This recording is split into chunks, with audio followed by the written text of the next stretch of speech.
A big hi to all my viewers to this lovely, lazy Sunday morning. How are you all? I hope all of you are doing well.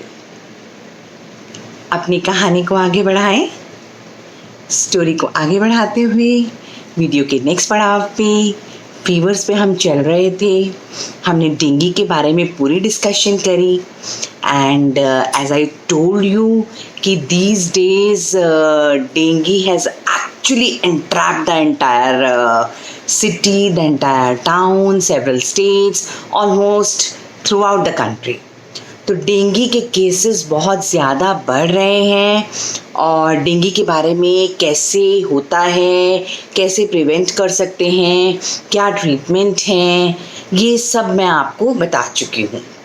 Another important fever which comes in line along with dengue is chikungunya. तो आज हम chikungunya के बारे में भी बात करेंगे and to revise dengue. तो चिकनगुनिया और डेंगू के बीच में बहुत सिमिलैरिटीज़ हैं और थोड़ी डिससिमिलैरिटीज़ भी हैं. So we will talk regarding all those similarities and dissimilarities. In a way, we would be discussing and we would be differentiating both these fevers together. So let's begin with chikungunya today because आज हमारा main जो focus है that is on chikungunya. So chikungunya fever is also a viral fever. जैसे कि dengue fever viral है उसी तरीके से चिकनगुनिया फीवर भी वायरल फीवर है. ठीक, दोनों वेक्टर बॉर्न डिजीज़ हैं, यानी कि एक वेक्टर से ट्रांसमिट होते हैं.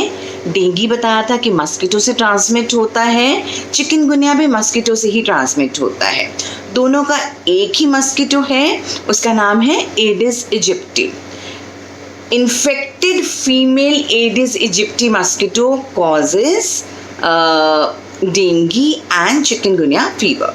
तो दोनों की ये बहुत बड़ी सिमिलैरिटीज़ हैं.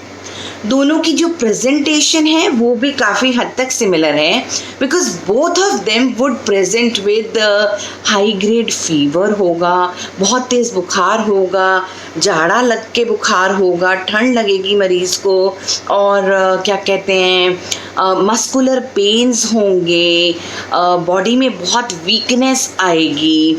जो डिफरेंस होगा वो मैं अभी आपको बताती हूँ कि डेंगू के फीवर में ज़्यादा बोनी पेन होता है, इसीलिए इसको हम ब्रेक बोन फीवर भी कहते हैं.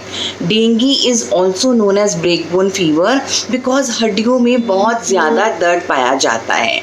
इन कॉन्ट्रास्ट टू दैट चिकनगुनिया में ऑब्वियसली बोन्स में दर्द है, लेकिन उससे ज़्यादा चिकनगुनिया जो है वो आपके जॉइंट्स को इन्वॉल्व करता है, वो आपके बॉडी के जॉइंट्स को इन्वॉल्व करता है. टू बिगिन विद ये छोटे जॉइंट्स को इन्वॉल्व करते हैं, जैसे कि आपके हाथों और पैरों के छोटे जॉइंट्स को पहले इन्वॉल्व करता है. उसके बाद it goes up to your knee, to your shoulder, to your elbow and then to your hip joint. तो चिकनगुनिया और डेंगू का जो सबसे बड़ा डिफरेंस है दैट इज़ कि डेंगू बोन्स को इफेक्ट ज़्यादा करता है. It is a break bone fever whereas chikungunya causes pain to your joints. It leads to polyarthralgia. Polyarthralgia से मतलब है कि बहुत सारे जॉइंट्स एक टाइम पे इन्वॉल्व हैं. आर्थरेल्जिया का मतलब कि दर्द होना जॉइंट्स में, पॉली मतलब बहुत सारे, तो बहुत सारे जॉइंट्स में दर्द इकट्ठा शुरू हो जाता है. शुरुआत छोटे जॉइंट से होती है और उसके बाद वो बड़े जॉइंट्स पर जाके हो जाता है. तो ये डिफरेंस है एक डेंगू और चिकनगुनिया का. दोनों में रैश डेवलप होता है और रैश दूसरे या तीसरे दिन तक आता है, लेकिन ये ज़रूरी नहीं है कि हर व्यक्ति जिसको डेंगू या चिकनगुनिया हो उसको रैश उत्पन्न हो ही हो, ऐसा बिल्कुल भी ज़रूरी नहीं है. ठीक है, अब रैश किस तरीके का होता है ये एक अलग सी चीज़ फिर से है. जो डेंगू का रैश है होता वो बिल्कुल लाल लाल लाल लाल लाल लाल छोटे छोटे छोटे छोटे होते हैं, चक्के जो होते हैं लाल लाल स्पॉट्स जैसे, बिल्कुल रेड स्पॉट्स जैसे होते हैं. डेंगू में आपकी पूरी बॉडी में वो रेड स्पॉट्स देखने को मिलते हैं, वेयर एज चिकनगुनिया में जो रेड स्पॉट्स मिलते हैं those are not seen throughout the body. पूरी बॉडी में ही चिकनगुनिया के रैशेज होते। चिकनगुनिया के रैशेज लोकलाइज हैं, यानी कि जनरलाइज नहीं है। चिकनगुनिया के रैशेज आपको लिम्स में मिल जाएंगे। चेहरा तो दोनों सूरतों में तमतमाता है, लाल चेहरा हो जाता है और तमतमाता हुआ चेहरे पर रैशेज आ सकते हैं। और चिकनगुनिया के रैशेज आपकी ट्रंक पर या आपके लिम्स पर आएंगे। वेयरएज डेंगू के जो रैशेज हैं ये पूरी बॉडी में देखने को मिलेंगे। सो डेंगू के rashes would be seen throughout the body और चिकनगुनिया के रैशेज पूरी बॉडी में नहीं मिलेंगे। चिकनगुनिया ज़्यादातर आपकी जॉइंट्स को इन्वॉल्व करता है, इसीलिए इसमें इसको ये भी बोलते हैं इट कॉजेज कंटॉर्शंस। कंटॉर्शंस की मतलब झुकाव, फ्लेक्शन, यानी कि जो आप चिकनगुनिया के मरीज को अगर अपने क्लिनिक में आते हुए देखेंगे ना तो आप देखेंगे कि उसके घुटने में झुकाव है, यानी कि घुटना ऐसे मुड़ा हुआ है। जब वो चलता है तो it is a characteristic walk, एक कैरेक्टरिस्टिक गेट। वो हम पहचान सकते हैं कि ये चिकनगुनिया का पेशेंट हो सकता है। उसकी एंकल में एक अजीब तरीके का झुकाव दिखेगा, ठीक है। तो ये एक डिफरेंस है। वेयरएज डेंगू का मरीज जब चल के आएगा तो वो अपराइट स्ट्रेट आएगा, वो झुका हुआ नहीं होगा। तो this is again one important difference between dengue and chikungunya. एक बहुत प्रैक्टिकल सी बात बताती हूँ। चिकनगुनिया के मरीज का हाथ मिलाओ, he or she would cry with a scream, he or she would scream, क्योंकि उनके छोटे जॉइंट्स में बहुत ज़बरदस्त दर्द है तो वो स्क्रीम करते हैं। डेंगू के फीवर में ऐसा कोई दर्द नहीं पाया जाएगा, मरीज स्क्रीम बिल्कुल नहीं करेगा। अच्छा, ये बात हुई इनकी प्रेजेंटेशन की। Now tell me one thing, or maybe let me tell you one thing कि which one is more dangerous? Is chikungunya more dangerous or is dengue more dangerous? So to be more precise, पहले तो कहा जाता था कि chikungunya बिल्कुल भी dangerous नहीं है, तो आज भी in comparison to dengue chikungunya is less dangerous as compare to dengue. And अगर आप डेथ्स देखेंगे तो ज़्यादा डेथ्स आपको डेंगू में पाई जाती हैं as compare to chikungunya. Chikungunya में इतनी डेथ्स नहीं पाई जाएंगी। चिकनगुनिया में मॉर्बिडिटीज़ हो सकती हैं बट मॉर्टैलिटीज़ इतनी नहीं चिकनगुनिया की पाई जाती। डेंगू में क्या है? डेंगू शुरुआत में तो ब्रेक बोन फीवर है, then it becomes dengue haemorrhagic fever and it leads to dengue shock syndrome which leads to death of the patient. Chikungunya में ऐसा कोई फेज नहीं आता। चिकनगुनिया में एक एक्यूट फेज है, एक क्रॉनिक फेज है।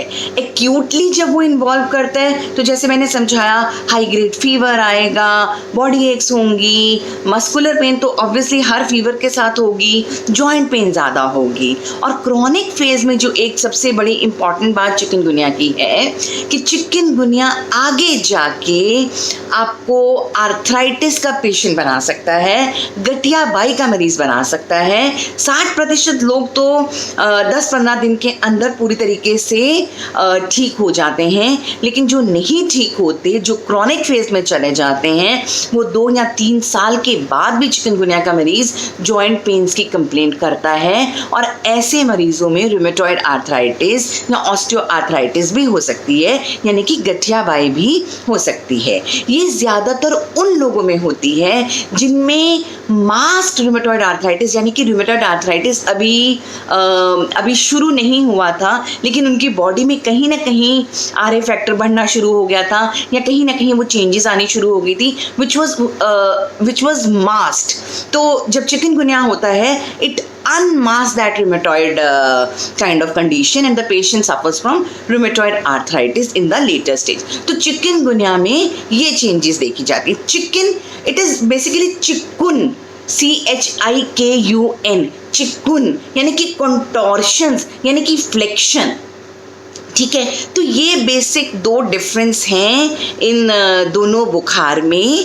बाकी हाँ, डेंगू के बुखार में आपका प्लेटलेट काउंट बहुत गिरेगा। चिकनगुनिया में आपको ऐसी कोई ब्लड में चेंजेस नहीं मिलेंगी। हाँ, किसी भी इन्फेक्शन में आपका TLC काउंट है या तो वो गिर जाता है, तो वो आपको दिखेगा कि पेशेंट के अंदर एक इन्फेक्शन चल रहा है। जैसे ही मरीज़ आपके पास आता है पहले या दूसरे दिन, how would you differentiate what kind of a fever this patient can have and how do you want to treat that patient? आप उसको किस तरीके से ट्रीट करना चाहते हैं? तो उस टाइम पर हिस्ट्री लेने के बाद देखिए दोनों का ट्रीटमेंट सिमिलर है, दोनों को सपोर्टिव ट्रीटमेंट चाहिए, कोई ऐसे स्पेशल ट्रीटमेंट दोनों बुखारों के लिए नहीं बना। तो सपोर्टिव ट्रीटमेंट में क्या ट्रीटमेंट होगा, आपको उनका हाइड्रेशन लेवल मेंटेन करना है। मैंने पहले भी कहा कि मरीज को डिहाइड्रेट नहीं होने देना, उसके पानी के लेवल को गिरने नहीं देना। उसको आप चाहे नारियल पानी, चाहे घर का बना हुआ जूस, चाहे नॉर्मल पानी, चाहे नींबू पानी, वॉट एवर, या दाल का सूप या whatever, you have to keep the patient well hydrated. उसके अंदर पानी की कमी नहीं होनी चाहिए। जहाँ चिकनगुनिया और डेंगू के फीवर में, स्पेशली डेंगू के फीवर में पानी की कमी हुई, वहाँ मरीज को हॉस्पिटल ले जाने की जरूरत पड़ सकती है and patient can land up in any kind of emergency. तो डिहाइड्रेट नहीं होने देना, this is the major supportive therapy. दूसरी जो ट्रीटमेंट है दैट इज पैरासिटामोल। जब तक आपको ये क्लैरिटी नहीं मिल गई है कि ये चिकनगुनिया या डेंगू है, तब तक तो आप उसको पैरासिटामोल पर ही डाल के रखिए। डे 1 पे मरीज आता है, आप उसका कंप्लीट ब्लड काउंट कराइए। कंप्लीट ब्लड काउंट में अगर प्लेटलेट लेवल थोड़े बहुत गिरे हैं, इनकेस नॉर्मल भी हैं, दोबारा रिपीट कीजिए। रिपीट करने पे अगर प्लेटलेट गिरता हुआ मिल रहा है, then the patient is going for dengue fever. अगर आपको 2 या 3 दिन तक भी ब्लड काउंट में कोई चेंजेस ऐसा नहीं मिल रही, लेकिन फीवर नहीं उतर रहा, तो आप दूसरे तीसरे दिन एंटीजन टेस्ट कीजिए। For dengue you should go in for NS1 antigen, for chikungunya will get the RT-PCR done. आपको पता चल जाएगा इन दोनों टेस्ट से कि ये डेंगू का है या ये चिकनगुनिया का है। इन द मीनवाइल अगर चाहो तो आप एक ब्लड कल्चर भी करा सकते हैं, but do not just jump on to serology. Serology का मतलब होता है कि एंटीबॉडीज 1-2 दिन में नहीं आएंगी। एंटीबॉडीज आने में 4-5-6 दिन लगते हैं। तो अगर आपने दूसरे दिन एंटीबॉडी टेस्ट करा लिया तो आपका टेस्ट नेगेटिव आ गया, you will never get the conclusion, you will never get on to the diagnosis कि मरीज को क्या है, डेंगू है, चिकनगुनिया है या क्या है। तो 4-5वें दिन रोल आता है सीरोलॉजी का, जब आप एंटीबॉडीज टेस्ट कराएंगे IgG IgM। उससे पहले कोई ज़रूरत नहीं है सीरोलॉजी कराने की। उससे पहले get an NS1 antigen to rule out dengue and RT-PCR to rule out chikungunya, or else blood count will also give you a good picture. Blood count में जहाँ प्लेटलेट गिरते हुए दिख रहे हैं, वहाँ आपके दिमाग का एंटीना खड़ा हो जाना चाहिए कि ये कहीं ना कहीं मरीज डेंगू की तरफ जा रहा है। तो बेसिकली ये डिफरेंस है। इनिशियली चिकनगुनिया का जो एक्यूट फेज है उसमें हम वही पैरासिटामोल ही देंगे, लेकिन अगर दर्द और ज़्यादा बढ़ रहा है तो हम non steroidal anti inflammatory drugs देने शुरू कर देंगे। और अगर उससे ज़्यादा भी दर्द बढ़ रहा है और महीनों और सालों तक दर्द जा रहा है, तो मरीज़ को वही दवाइयाँ शुरू होंगी जो एक गठिया भाई के मरीज़ को दी जाती हैं, जैसे कि हाइड्रोक्लोरोक्विन भी दे सकते हैं, स्टेरॉइड्स भी दिए जाते हैं, मेथोट्रेक्सेट भी दिया जाता है। तो at that time these drugs come into play. तब तक बहुत देर हो चुकी होती है, यानी कि बहुत टाइम मिल चुका होता है। You have concluded the conclusion, you have concluded the diagnosis, so it's no more a stressful situation, you can very well go into the treatment. So this is the basic difference between dengue and chikungunya. और आज की तारीख में बहुत dengue और chikungunya फैल रहा है, तो खुद को बचा के रखिए। मस्किटोज से बचाना सबसे इंपॉर्टेंट चीज़ है। मस्किटोज को अपने आसपास पनपने नहीं दीजिए। मस्किटो रेपेलेंट्स का उपयोग कीजिए। फुल स्लीव्स के कपड़े पहनिए, specially for small children and adults who can be immuno compromise, और जिनको ये बीमारी जल्दी लग सकती है।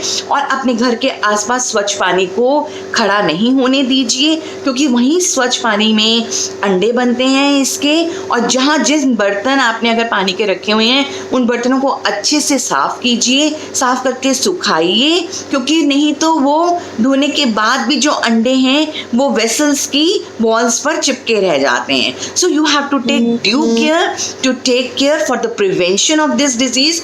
जी हाँ, अगर कोई व्यक्ति चिकनगुनिया या डेंगू से ग्रसित है, वो दूसरे व्यक्ति को भी घर में कर सकता है। नॉट लाइक कि वो छू के नहीं करेगा, लेकिन अगर उसी व्यक्ति को दोबारा मस्किटो बाइट हो गई और वो मस्किटो बाइट इन्फेक्टेड व्यक्ति से किसी हेल्दी व्यक्ति को फिर हुई, तो हेल्दी व्यक्ति को डेंगू या चिकनगुनिया हो सकता है। सो आई थिंक वीडियो आपको समझ में आएगा, आपको बेनिफिशियल लगेगा। अच्छा लगे तो प्लीज़ इसको सब्सक्राइब कीजिए। Thanks a lot friends, thank you very much.